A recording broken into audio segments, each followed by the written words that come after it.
यह है सूरज सा चमको कविता का भाषा ज्ञान। इससे पहले हमने प्रश्न उत्तर देखे हैं। यहाँ पे हम फर्स्ट देखेंगे, इनके दो दो पर्यायवाची शब्द लिखिए। पर्यायवाची शब्द मतलब होता है सिनोनिम्स। इनके सिनोनिम्स देखने हैं। स्नेह, स्नेह का अर्थ होता है प्रेम और प्यार। उर का मतलब है हृदय, दिल।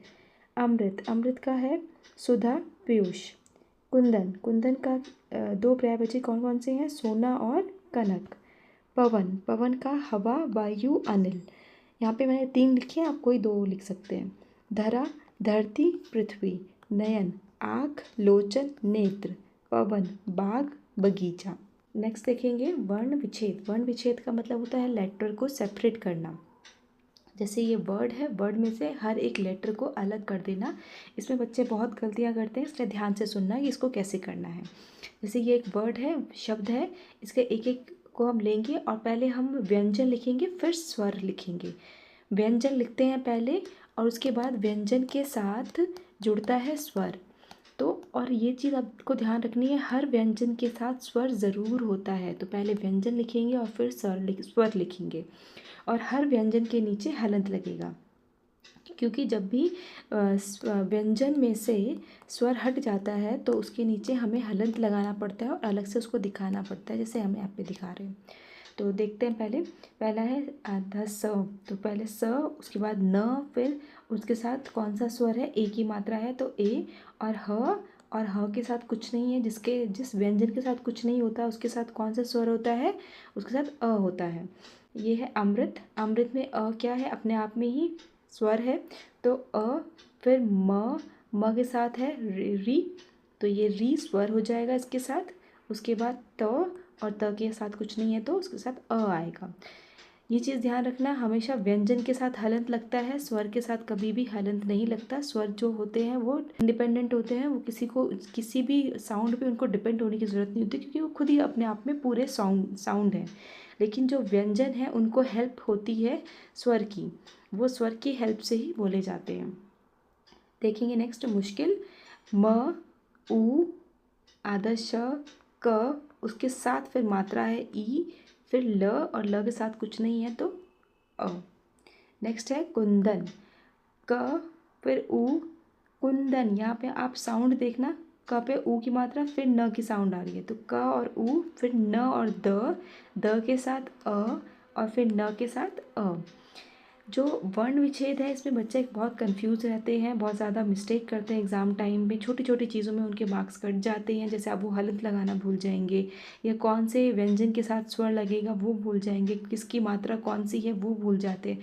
तो ये सब चीज़ें बहुत छोटी छोटी हैं जो आपको याद रखनी है एग्ज़ाम टाइम पर। अगर आप चाहते हैं कि मैं वर्ण विच्छेद पर एक वीडियो और बनाऊँ तो आप मेरे को कमेंट बॉक्स में लिख के देना, तो मैं आपके लिए ज़रूर एक वीडियो अच्छे से बनाऊँगी जिसमें मैं पूरी तरीके से सारा ये समझा दूँगी आपको।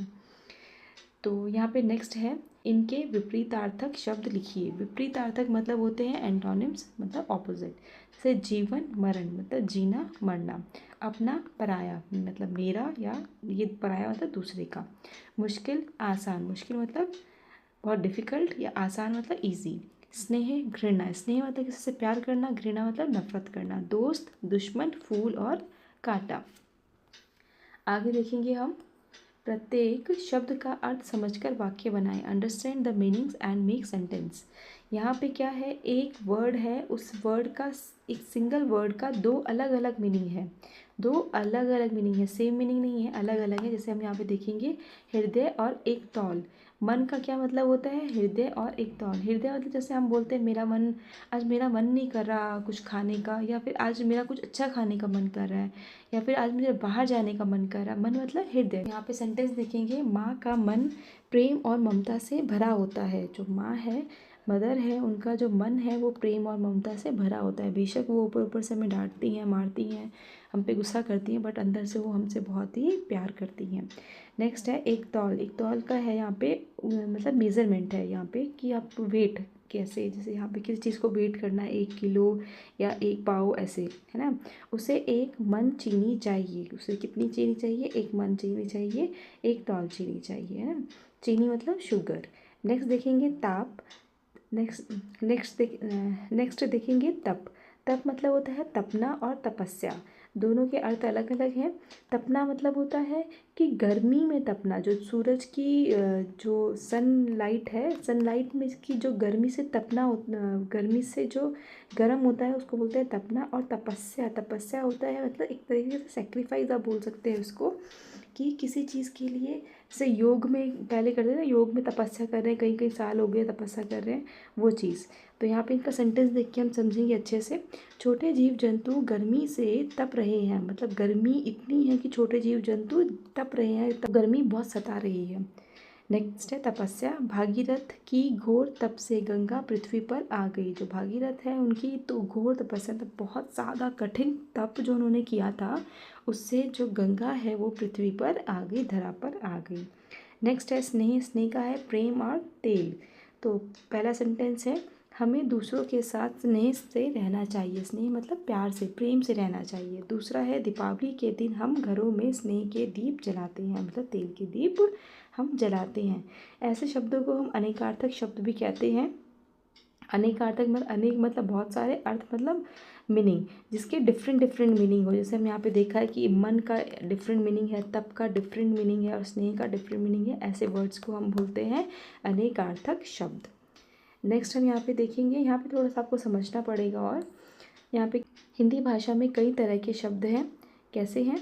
कुछ शब्द संस्कृत से ज्यों के त्यों लिए गए हैं, मतलब संस्कृत से जैसे संस्कृत में वैसे के वैसे ही हमारी हिंदी में आ गए हैं। कुछ संस्कृत शब्दों के बदले हुए रूप हैं, मतलब कुछ में थोड़ा सा जो उनका रूप है, उनका जो शब्द है वो ऐसे के ऐसे नहीं आए, थोड़ा सा उनको चेंज करके लाया गया है। कुछ देश में ही विकसित हुए हैं, मतलब देश के ही हैं। और कुछ विदेशी शब्दों से हमारी भाषा में आ गए हैं, मतलब विदेशी भाषा के हैं लेकिन अब हमारी भाषा में हम उनको यूज़ कर रहे हैं। इस प्रकार स्रोत मतलब सोर्स की दृष्टि से शब्दों के चार भेद हैं। कितने भेद हैं? चार है, ये ध्यान रखना है। सोर्सेस की अगर दृष्टि से देखा जाए तो ये चार भेद हैं। कौन कौन से? तत्सम, तद्भव, देशी, विदेशी। देखो देशी और विदेशी तो समझ में आ रहा है। देशी मतलब जो हमारे देश के हों, विदेशी मतलब जो बाहर के हैं। लेकिन तत्सम और तद्भव में बच्चे बहुत कंफ्यूज हो जाते हैं, भूल जाते हैं। तो मैं इसका एक ट्रिक बताऊंगी आपको बाद में, पहले से समझते हैं। तत्सम मतलब संस्कृत से ज्यों के त्यों लिए गए शब्द, जैसे संस्कृत में थे वैसे ही वो अब हिंदी में है। लेकिन तद्भव में क्या है, उनके रूप को बदल दिया है। लगभग समान है, एक जैसे हैं, लेकिन चेंज है, एकदम सेम नहीं है, थोड़े से चेंज है। देखो अभी मैं आपको बताती हूँ तत्सम और तद्भव को ध्यान रखने का तरीका। यहाँ पे क्या है? स, तत्सम, जिसमें स आता है मतलब संस्कृत। तो संस्कृत के सेम वर्ड, संस्कृत के सेम वर्ड, कोई डिफरेंस नहीं है, सेम है। तो जिसमें स आ जाए मतलब संस्कृत, इसके सेम वर्ड हमारी हिंदी भाषा में है। तो अगर इसमें सेम वर्ड है तो दूसरे में क्या होगा? तद्भव में क्या होगा? जो सेम नहीं है, थोड़े से चेंजेस हैं। तो ये स से याद रखना, स संस्कृत, तत्सम मतलब जैसे संस्कृत के शब्द है वैसे ही हिंदी के शब्द है, सेम शब्द हैं, ठीक है। और तत्सम मतलब चेंज हो गए हैं थोड़े से। देशी तो शब्द से समझ में आ रहा है, देशी जो हमारे देश के से में विकसित हुए हैं। विदेशी जो दूसरी भाषा के हैं, जैसे अंग्रेजी, पुर्तगाली, अरबी, फारसी, इन सब के हमने अलग अलग भाषाओं के जो शब्द हमने हिंदी में लिए हैं वो। तो यहाँ पे हमें क्या करना है? कविता से चुनकर तत्सम और तद्भव शब्द लिखने हैं। जैसे तत्सम, तत्सम मैंने अभी बताया था, स है तो संस्कृत, जैसे संस्कृत में होता है वैसे ही हिंदी में है, जैसे अमृत, विष और कुंदन। और तद्भव क्या है? दोस्त, ग्रह और मन। ये संस्कृत के शब्दों को थोड़ा सा चेंज करके हिंदी में हमने लिया है। तद्भव शब्द वैसे क्या होता है कि जो संस्कृत थी वो बहुत ही टफ थी बोलने में और लिखने में भी, तो उसके जो कुछ शब्द जो थे हमने उनको इजी भाषा में बना लिए, जिसमें हम रोज़मर्रा की जो हमारी बोली होती है हम उसको इजी करके उनको बोल पाएँ। तो आई होप आपको ये वीडियो अच्छी लगी होगी। अगर आपको ये थोड़ी भी यूज़फुल हुई हो तो उसको लाइक करें, सब्सक्राइब करें और बने रहें मेरे साथ ऐसे ही। Thank you.